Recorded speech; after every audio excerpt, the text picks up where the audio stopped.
Le gouvernement qui prolonge donc le dispositif sanitaire mis en place depuis la crise du coronavirus. Des mesures en vigueur jusqu'au 27 mars 2021. Jean-François Bodin, nous en parlons ce matin avec notre invité, le président du gouvernement. Oui, Thierry Santa, bonjour. Bonjour. Merci d'avoir accepté cette invitation pour revenir sur cette décision prise hier par le gouvernement. Alors, très simplement, évidemment, pourquoi avoir décidé de prolonger cette restriction sur les vols et les mesures de quatorzaine et pourquoi si loin ? Alors, l'objectif du gouvernement collégial d'hier a été de pouvoir permettre une programmation des vols minimum jusqu'au mois de mars prochain. C'est une demande qui remonte régulièrement de la part des Calédoniens de pouvoir anticiper les choses, même pour le début de l'année prochaine. On avait jusqu'à présent préparé, programmé tous ces vols jusqu'à la fin de cette année 2020. Et effectivement, hier, la décision a été prise de prolonger cette programmation sur les 3 premiers mois de l'année prochaine. Alors vous avez expliqué cette décision parce que la quatorzaine est aussi maintenue, le dispositif de quatorzaine est maintenu pendant toute cette période dans les hôtels, en disant la crise n'est pas finie. C'est-à-dire qu'aujourd'hui, il y a une menace qui reste extérieure à la Calédonie ? Je pense que tout le monde voit et entend ce qui se passe autour de nous. On constate une recrudescence de la propagation du virus un peu partout dans le monde et en particulier dans les destinations qui sont en lien avec la Nouvelle-Calédonie. Je pense bien sûr à la métropole. On voit une explosion des cas positifs en métropole. Vous allez évoquer dans votre journal la rentrée scolaire qui va être compliquée au niveau national. Je pense à l'Australie et la Nouvelle-Zélande, proches de nous, qui connaissent eux aussi une reprise de la propagation du virus. Je pense à la Polynésie française, qui a dépassé la barre symbolique des 500 cas. Et là, je crains que ce ne soit pas fini.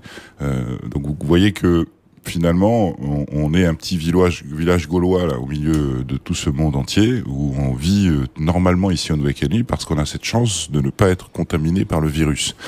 Et cette chance, ça a été surtout la conséquence d'un travail commun à la fois des institutions calédoniennes, et je dis bien de toutes les institutions calédoniennes, de l'État, qui nous a bien accompagnés sur le sujet, mais surtout de tous les Calédoniens. Et c'est ce que j'ai voulu exprimer également hier dans mes prises de parole, c'est de faire appel à nouveau au civisme des Calédoniens pour leur expliquer que cette situation n'a été possible que grâce aux mesures d'entrée contraignantes d'entrée en Nouvelle-Calédonie qui ont été mises en place par le gouvernement déjà depuis plusieurs mois et qu'il a été décidé de prolonger jusqu'au mois de mars. Il s'agit bien, je le répète, d'une programmation minimum des vols à venir. Si, par bonheur, la situation s'améliorait dans le monde et si la propagation, si le virus était maîtrisé ou si un vaccin était trouvé dans le monde, bien sûr qu'on réouvrirait nos frontières immédiatement.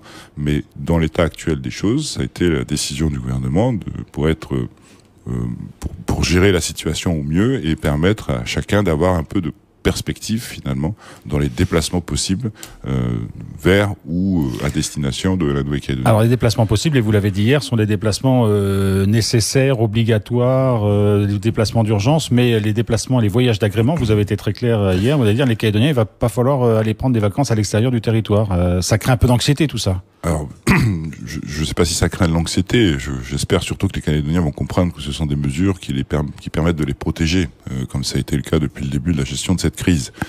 C'est vraiment des déplacements qui sont destinés effectivement à faire face à des urgences sanitaires, économiques, familiales.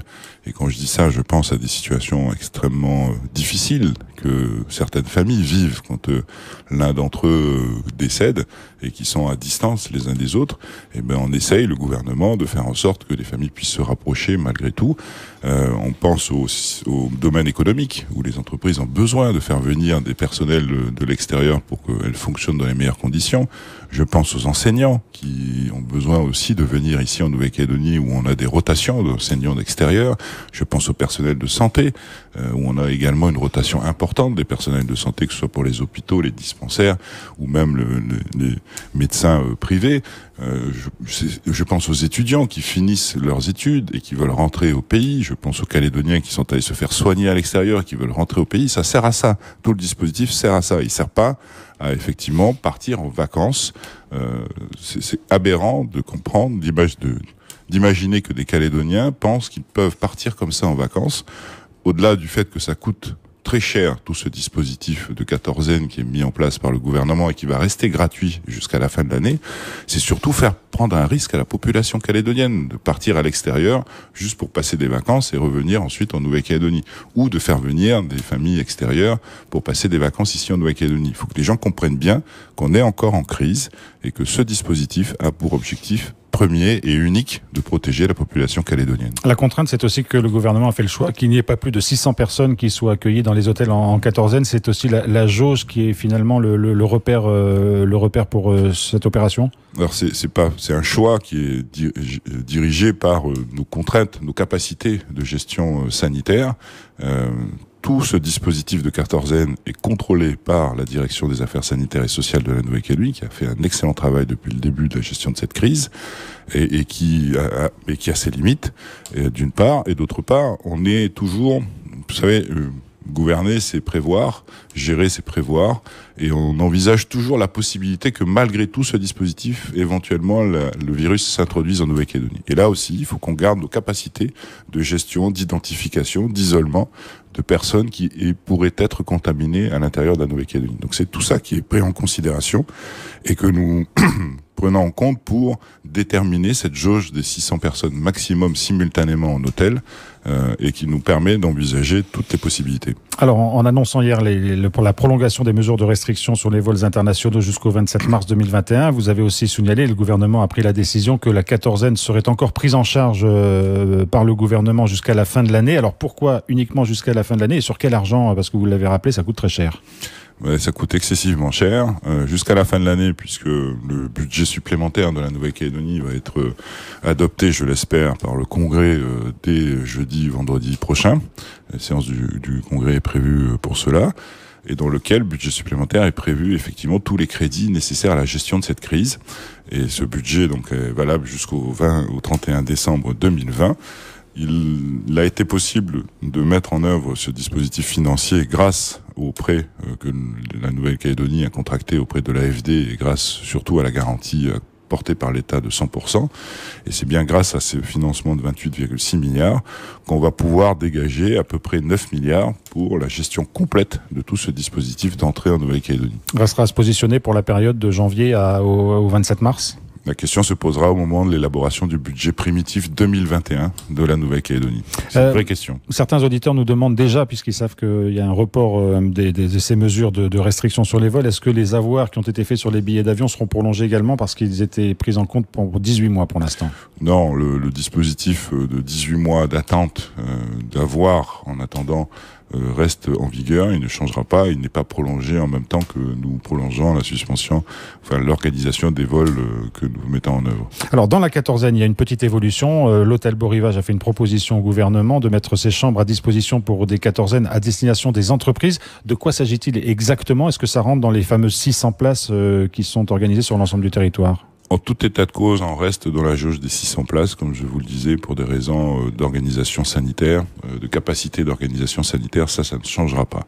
L'intérêt de la proposition de l'hôtel Beau Rivage, c'est surtout suite à une expérience fructueuse qui a été mise en œuvre quand on a fait venir les Chinois, qui maintenant travaillent sur le démantèlement du Kia Trader et qui sont venus donc 14 jours, comme n'importe quelle personne qui arrive en Nouvelle-Calédonie, en hôtel, avec un test PCR à l'issue et donc test négatif, ils ont pu ensuite procéder aux activités qui étaient les leurs.